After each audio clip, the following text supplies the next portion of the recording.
কেইটামানৰহে difference আছে। তাৰমানে ইয়াৰ পৰা আপুনি মই কি বুজিব পাৰোঁ? আজিকালিতো বিজ্ঞানক সকলোৱে বিশ্বাস কৰে নাই? বিজ্ঞানীয়ে প্ৰমাণ কৰি দিলে যে 87 লাখ জীৱ পৃথিৱীত আছে। তেতিয়াহ'লে আপুনি মই বিভিন্ন জনীত জন্মগ্ৰহণ কৰি আহি এই মনুষ্য নামৰ শৰীৰটো ধাৰণ কৰিলোহি। এইটো কত পুণ্যৰ ফলত পাইছো নি? আৰু তাতো ভগৱন্তই কৈছে বামন অৱতাৰত, হে ব্ৰহ্মা, এই মনুষ্য নামৰ শৰীৰটো পোৱাটো ইমান সহজ কথা নহয়। মোৰ বিশেষ কৃপাৰ ফলতহে মনুষ্য শৰীৰ পায়।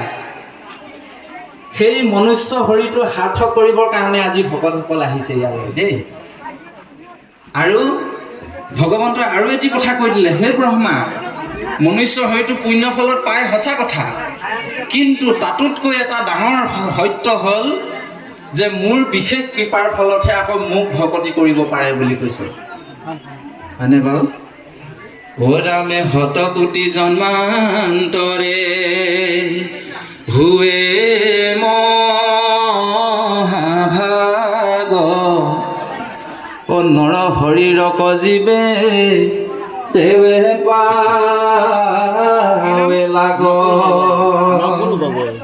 এহে ৰামে তাপ যেবে মোৰ দয়া ভৈলা যা প্ৰতি, অভিজনে কৰিব পাৰে আমাক ভকতি।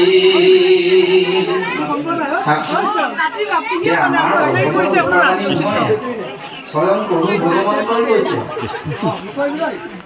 যে কত পুণ্যৰ ফলত সেইকাৰণে আমাৰ ভকতসকল যে একগোট হৈছে এই পৰকালৰ ধন হৰিনাম গোটাবৰ কাৰণে ইয়ালৈ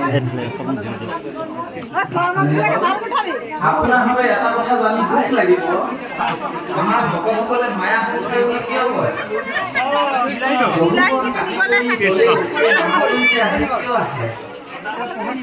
ইয়াৰ এটা বৰ সুন্দৰ দৰ্শন, বহুত পুৰণা এটা ভিকাৰী গীত আমাৰ মনলৈ আহিছে।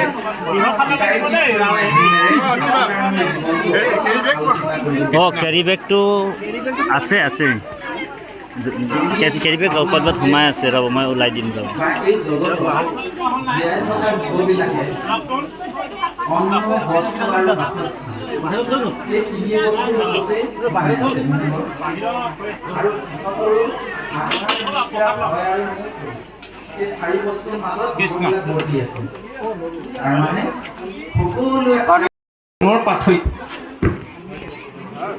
সেইকাৰণে আমাক কোৱা হৈছে যে হে নৰসকল, ধৰ্মে নহীনা অসুৰভি সমানা, ধৰ্ম নজনা মানুহ, ধৰ্ম নাইকিয়া মানুহ অসুৰৰ লগত তুলনা কৰিছে।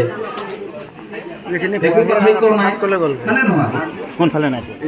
এটা মাথৰ পাৰ্থক্য আছে, সেইটো হৈছে বোলে পুষ্য বিহীনা, গোডালহে নাথাকে বোলে, কিন্তু বাকী সকলো কৰ্ম একেই।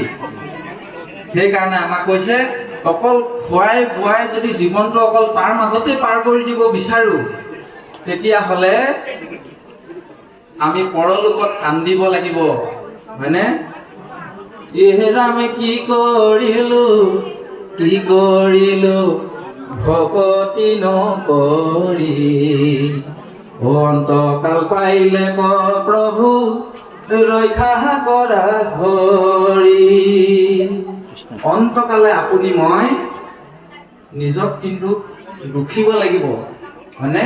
মানুহৰ শৰীৰটো দ্বিতীয়বাৰ নেপাওঁ। গুৰুজনাই প্ৰথম স্কন্ধতে সেইকাৰণে কৈছে, হে নৰসকল,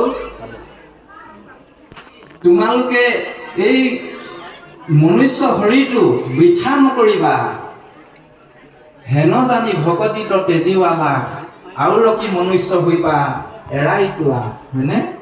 আৰু যে মানুহৰ শৰীৰ পাওঁ আশা নাই।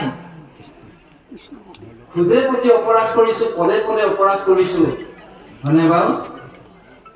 না ভুক্তম সতে কৰ্ম কল্পকৌতি সতে অপি, অৱশ্য নৰসকল, হয়নে?